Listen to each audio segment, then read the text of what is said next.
In this video, I'll discuss Q4 FY25 result and Concall of EFC. So EFC is engaged in the co-working space business. The co-working space segment is relatively very new industry. There is only 3 listed players in the stock market. One is EFC, one is Office, and one is a very small cap Concall space. So if we see, the biggest players in this space is a small cap. Okay, Office have a market cap of 5,000 crore. EFC have a market cap of 4,000 crore, and another one player who have a market cap of 50 crore. So both three is a small cap, and one is a really a micro cap type of company. So that is the thing. So let's understand the business model first. EFC and Office, these companies mainly provide working space to the MNCs, to big corporates, SME, startups, or even the freelancers also. So that is the main thing in their business. So how it's work? So let's say I am a startup, or I have a SME company. So let's say in my company I have 30, 40, 50 people. If I have to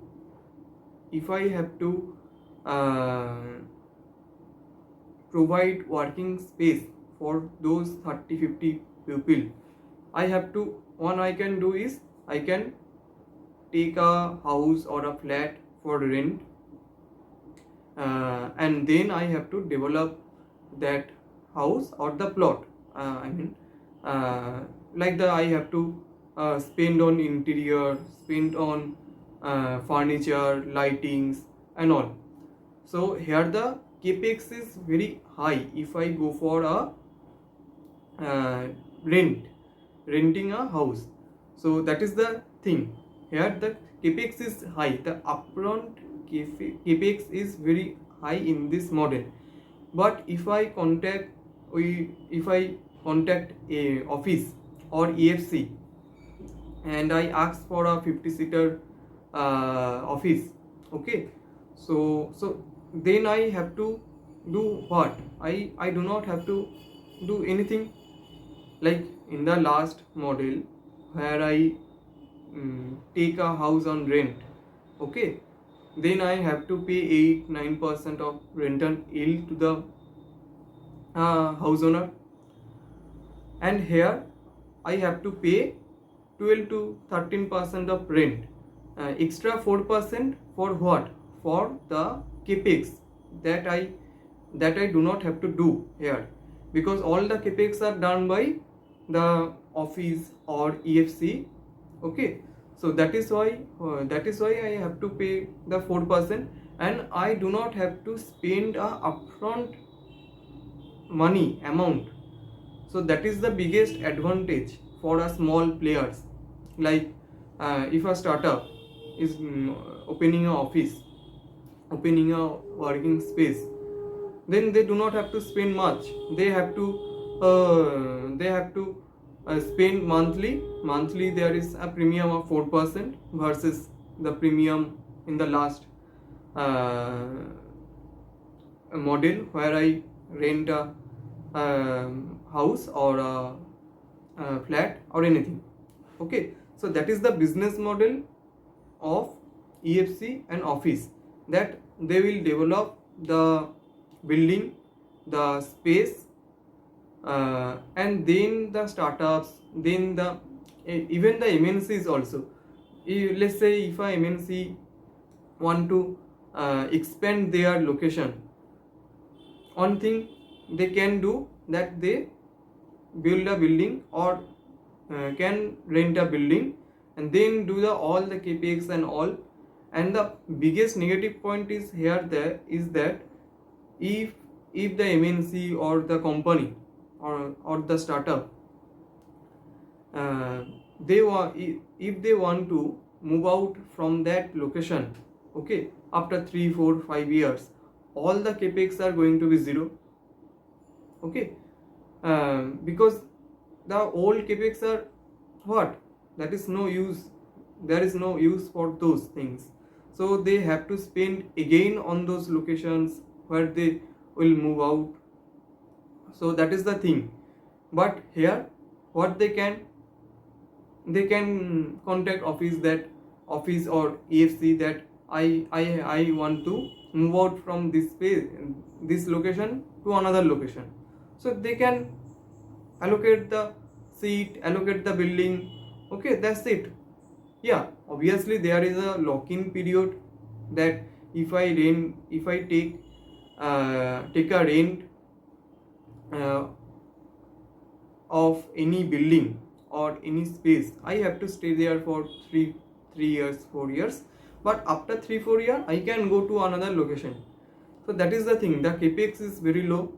I do not have to spend upfront money, and I have the facility to move out from that location to another location. So that is the thing EFC and office are doing. So and it is about the companies, what the companies can do. And let's say I am a freelancer, I am a equity research analyst. So let's say I have 10-20 clients, okay, every one of them have like 20-30-50 lakhs of portfolio. So what do I want? I only want to give them the best ever experience when I meet them physically. Okay, obviously if I have some clients in any segment, I have to meet them physically.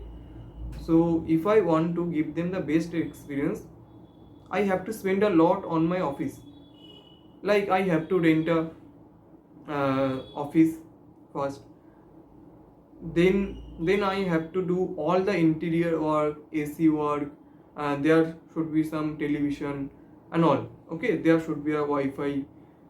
So the capex is very high upfront, okay. But what can I do? I can contact office or EFC for a meeting room where 4 people can sit, 5 people can sit, and I can take my client to there, and that would cost me around what, around for two, if I talk about 2 hour rent, that should cost me around 1500 to 2000 kind of cost.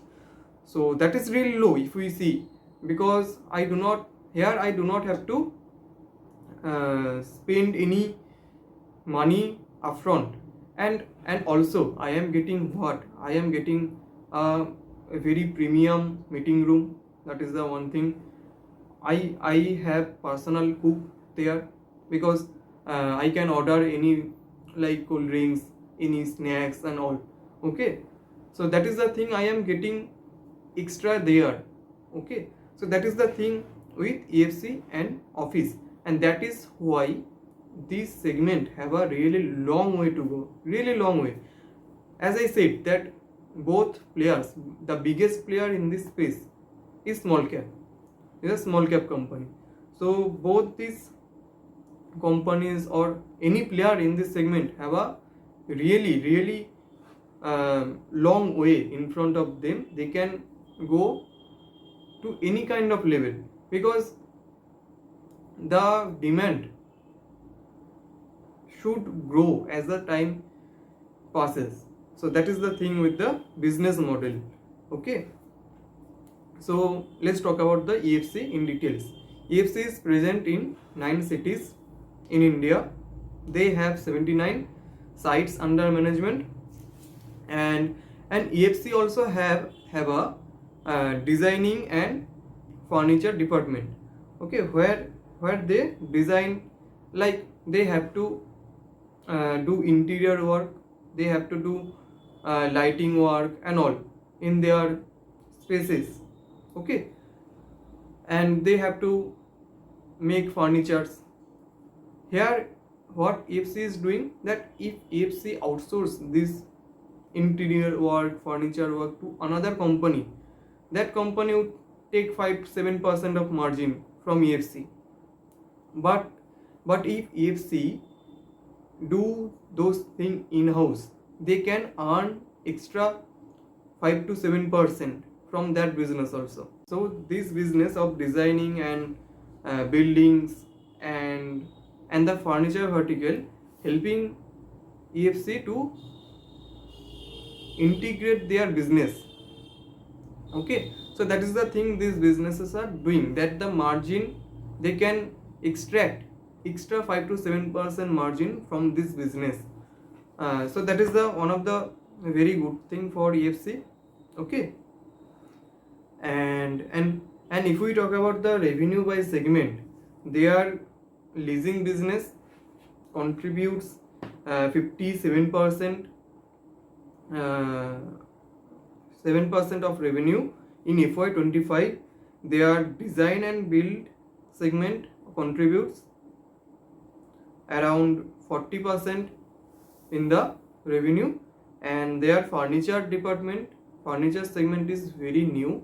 That is why this segment contributes only 3% to the business. Okay, so that is the thing with the EFC. And if we talk about the segment wise margin, obviously if we talk about the segment wise margin, the rental segment contributes the most in the margin, and then they have the furniture and design and build segment. So that is the thing. Okay, and let's now talk about the result and Concall. So let's first talk about the revenue. Their revenue consistently grew about 50-60% in last few quarters, and this quarter also they grew their revenue by 125%. They registered a number of 211 crore in this quarter. So they are consistently doing a good growth in terms of revenue. And if we talk about the segment wise growth, segment wise, the rental department, the main leasing business, grew by 71% in this quarter. Then the interior and build department grew 260% in this quarter. So both are doing really good if we see. And if we talk about the guidance, management of EFC did not give any guidance directly, but they given a rough guidance segment wise. So if we talk about the rental, they will add 20,000 to 25,000 seats in this quarter.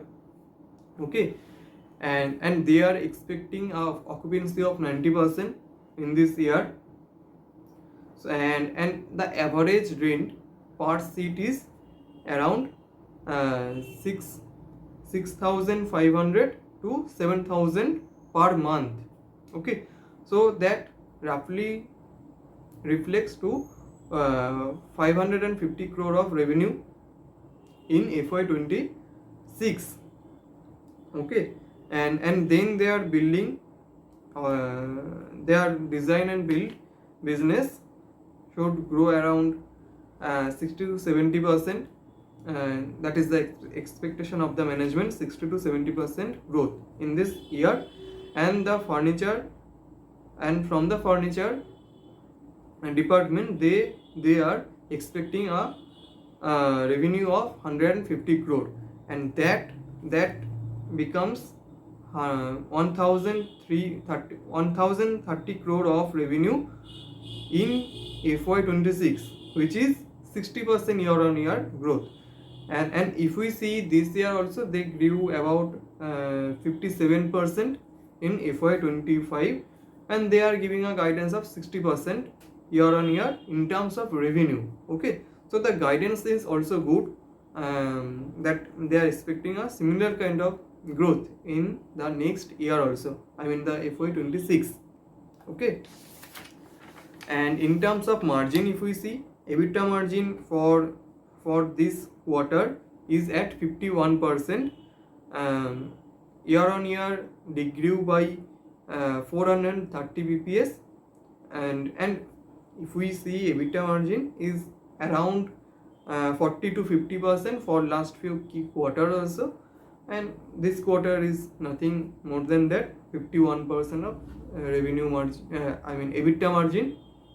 Okay, so we can expect similar kind of EBITDA margin going forward.